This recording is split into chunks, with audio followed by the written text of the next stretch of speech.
Well, good morning. Welcome to Integrative Preparedness. How are you all today? I want to talk about the collapse of America. It's something that we've talked about before. It's something that a lot of people talk about. It's something that many people recognize as it's happening. Probably you do too. But I was just reading a section of my first book, The Reversion, yesterday for the Audible. And I came across this. It's the chapter that many people say is their favorite chapter. And if you've read the books, you probably understand why. But one section in there particularly stood out, describing, what really has gone in to the collapse of our country. And so I'm going to read just a couple of paragraphs from that, and then we're going to talk about it. Before I get started, a reminder that this and all my videos are brought to you by the Stonemont series. The Reversion, the Revival, the Renewal, and Appeal to Heaven, the Blessings of Freedom, and Hostages to Fortune. The first of these are my books. The Complete Guide to Preparing for, Surviving, and Rebuilding After a Total Collapse of Everything. And it's the reversion that I am reading for. If you are with us over on Patreon, you can hear the reading on the Stonemont level of the Patreon channel, if you would like. And if you're not on Patreon, I invite you to come over there. We talk about a lot of things over there that never get to the YouTube channel. And between the things that I put up there and the exceptional posts put up by so many of our very, very intelligent and experienced commenters, and you will learn so much. And so I invite you to come over there. The link is down below for all of that. The link for the Patreon channel is down below. Just click it. It'll bring you there. The link to the best way to get the books, I didn't even say this, the best way to get the books is you can get them through Amazon if you'd like, but you can also get them directly from me. And I love it when people do that because it lets me sign the books for them. There's a place on the order form that says, what would you like, Steve, to sign something in your book? And then you just put in there what you'd like me to sign, and I'm happy to do it. Like I say, as long as you don't ask me to use any bad words or lie, I'm happy. And I know none of you would do that anyway, right? So those are the books. They're available at the website stonemont.us. Stonemont.us. You also, all the t-shirts are available over there, as well as the brand new, just released Stonemont mug. And I am really happy with this. I was so pleased with how this came out. It's a 15-ounce mug. It's a big one, right? And it is beautiful. And we are just, these things are going like hotcakes. So if you'd like to order yours, you can do so over on the Stonemont website, stonemont.us. Let me take a sip of this, and then I'm going to read a couple of paragraphs from the reversion, and we'll talk about it. Okay. And I already made one, so my mouth is dry. I already made one, a separate video that I've already put up on the Patreon channel. And after I get done with this, I will be reading a new chapter from the Reversion for the Audible over there. But here's what I wanted to say. The scene, the setup scene is that the world has collapsed. CME has taken out everything in the world. There's a group of people who have come together at Stonemont. The central place of this is the Wyatt family place. It has become a compound to help people, to bring other people in. And they've had a number of leaders from around the area come to have kind of a meeting. Well, one of the people that showed up was a captain with what he said was the Kansas National Guard, who has come and explained to Jim Wyatt and the people who are there that he has come and he has declared that he is the authority. He is operating under emergency orders put out, but the continuity of government kind of stuff, put out before the collapse, and that he is taking authority over the area. And he has explained to them that he wants records of everything that they have, all their food, all their supplies, all their weapons, all their active agricultural process, everything, and so as to be able to redistribute it as needed to other people. And and Jim Wyatt has already been pretty straight with him and saying, well, you just coming in. Some people say requisition, other people call it stealing, and that ain't gonna happen. And so we get to this point, and Jim is explaining a little bit farther to this authoritative little captain the ways of the world, the ways of the new world.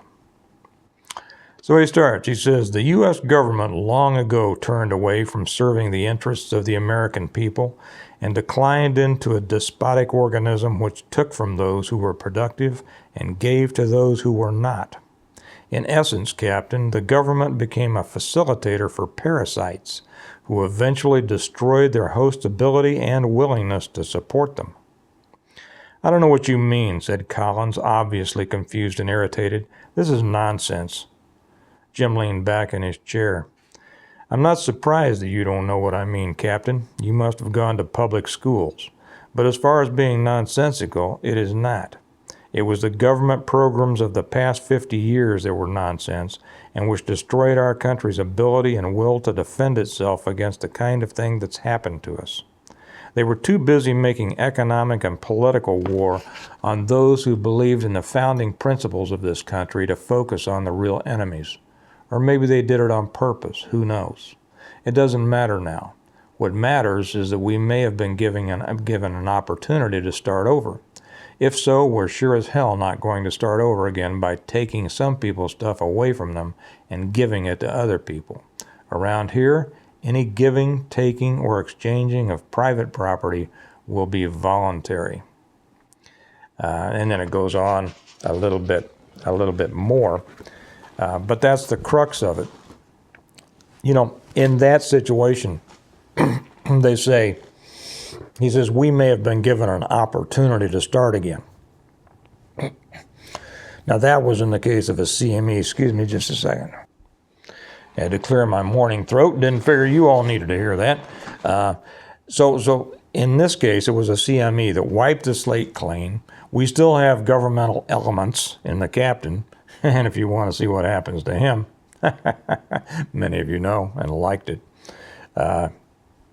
There's a way to do that. Buy the books or join us over there. And there are those government elements that will try to maintain control. So in that case, the slate has been wiped clean by a CME. We get to start over, right? And many people say, and I have many friends who say, and I'm not going to argue with them because there are parts of me that agree, that might be the best thing that happens. And the only thing that could give us a fresh slate to start over again. And you're going to have people start over again the right way, and you're going to have some people start over again the wrong way. And we're going to have the same that's what the whole series of books is about, is that there are good folks and bad folks, and they do things differently. And in my books, because I get to write them the way I want to, the good folks win. Bad things happen, yes, but So are we able to start over? That's the question. And the answer really is no. We don't have a clean slate. We are living in a mess right now. We are living in the midst of chaos. And that chaos continues to grow and change shapes. Every day it's something new, which makes it more difficult to be able to address each one of those things, right? When you have out there one person throwing a ball at you, okay, it's easy to dodge it, right? And then you get two people throwing a ball at you, and it makes it more difficult. Well, we've got 50 people throwing stuff at us. Not that, but we have a multitude of challenges, a multitude of threats coming at us, and it seems to be getting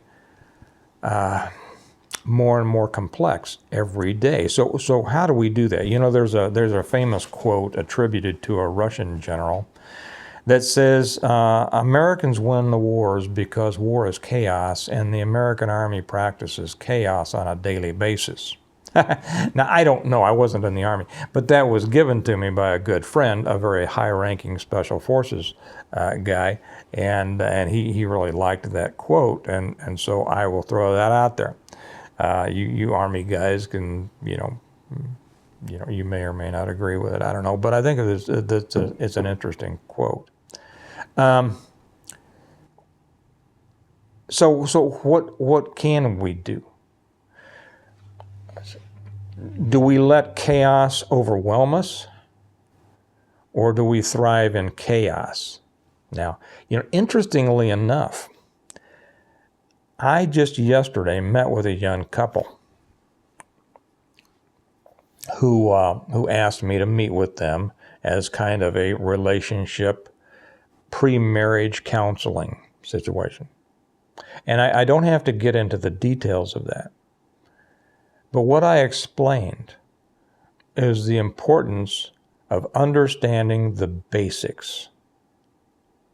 Understanding the basics of proper relationships, and what that means is understanding the fundamental responsibilities, understanding the fundamental principles of relationship and relationship dynamics, and not being caught up in the chaos that consumes so many people and their relationships. And I said that, I explained to them, because they're both of them very intelligent people, extremely, almost, scary intelligent. And as a result, they think things, they overthink things so easily. And it's easy for either one of them to run off onto a tangent that they find fascinating, and much more interesting to them, because they have brains that are just running, 90 miles an hour all the time. And it's so much more interesting to them than the mundane basics of living a simple and proper life. And I explained to them, I said, chaos, like anything, can be addictive. When it is the life that you live, that becomes the life that you're used to. And then it becomes the life that you need. And then it becomes the lifestyle that destroys your life. And you have to get out of that. You have to remove yourself from the chaos. You can't control what happens in the world around you. We don't have a clean slate like they do in the Stone Mount series. We're not starting over from nothing. We are dealing with, and if you can start over, and I do suggest that, when you start preparing, you are essentially starting a new element, a new aspect of life that gives you the opportunity to essentially start over. To start over in a chaotic world. And in order to truly start over, you have to separate yourself from that chaos. And the way you do that is up there. Stop thinking chaotically. Stop responding to chaos. Stop being consumed with the concern of chaos. Now, that doesn't mean that you ignore it all. It means that you don't let it drive you, not the fears that drive you. I may have mentioned here, I'll throw in a biblical reference. I've talked about this. I think it was a subject of a message I did on the church channel. Some of you may be familiar with one of the scenes of Jesus walking on the water. And what had happened was he had been preaching. and decided, and the disciples, he had sent the disciples across the lake or the sea. They were headed to another place, and Jesus had decided to stay ashore to pray and to rest. And during the night, a storm came up, and the disciples were frightened by the storm, okay, naturally, and they looked out, and all of a sudden here was Jesus walking toward them on the water. Well, they were frightened. They thought he was a ghost, right? He says, "Don't worry, it's me." I'm paraphrasing. Peter says, "If it's you, Lord, call me out to you." Jesus says, "Okay, come." Peter steps out of the boat, starts walking towards Jesus, and the storm raging around him, right? And the waves and everything. Chaos. And he starts walking out to Jesus. And then all of a sudden, his attention, he allows his attention to come off of Jesus and focuses again on the threat, the chaos, the storm, the raging seas and all that, and he starts to sink. Jesus, and reaches up, "Save me, Lord." Jesus reached out his hand, brought him back up, and then there was a lesson after that. It has to do with faith, but in this case, the lesson is, get your mind off of the chaos. It's still there, but get your mind on the solution. And the solution is building your life on the proper foundational principles of life. And they are very simple.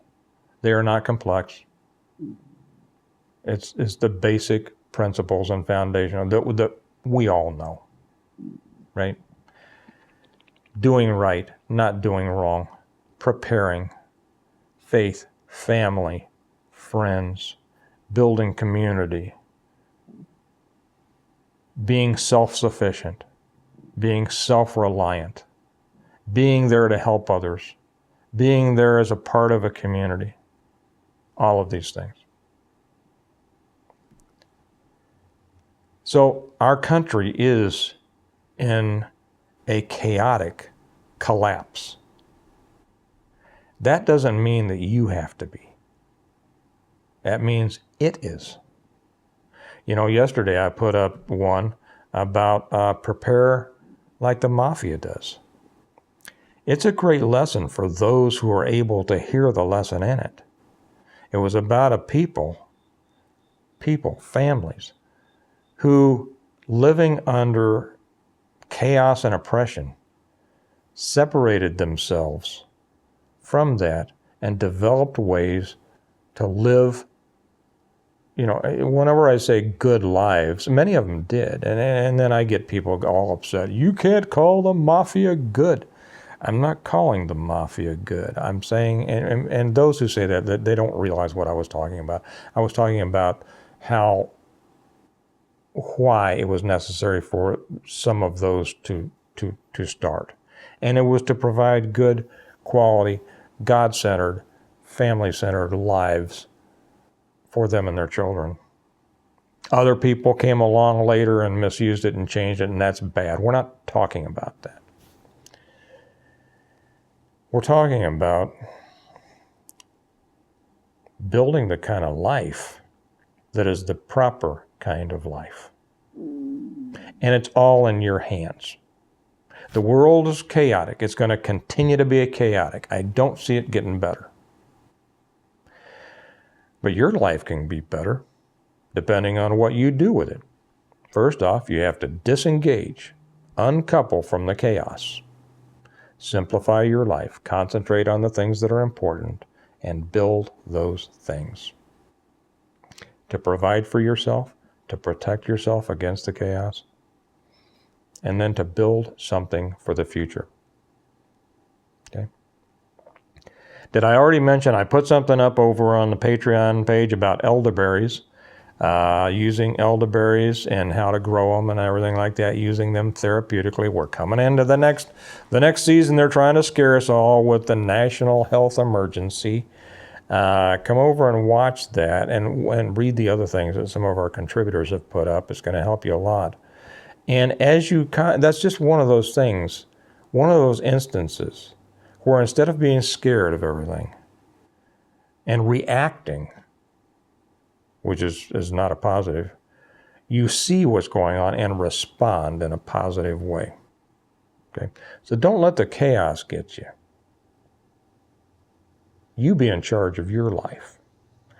Don't be a bit player in the play that has been written and orchestrated by the powers that be. Don't be their pawn. Be the main player in your life, a life that you decide what it's going to be like. Okay? All right. Remember, join us over there on Patreon if you'd like. You're gonna be glad that you did, I promise you. And remember that the books are available at the Stonemont website, stonemont.us. Let me know what you want me to sign in there for you. I'm happy to do it. And you want to start your day off right. The Stonemont mugs are available now over there. You're going to love it. I love it. I think it's my favorite one now. Okay, you guys have a great day. Remember that we prepare well today in order to live well tomorrow. So simplify, decouple from the chaos, make yourself a plan, see how you can strengthen and simplify your life until you are just so full of contentment and peace, you can't believe it, okay? Y'all have a good day, and I'll talk to you later. Bye-bye.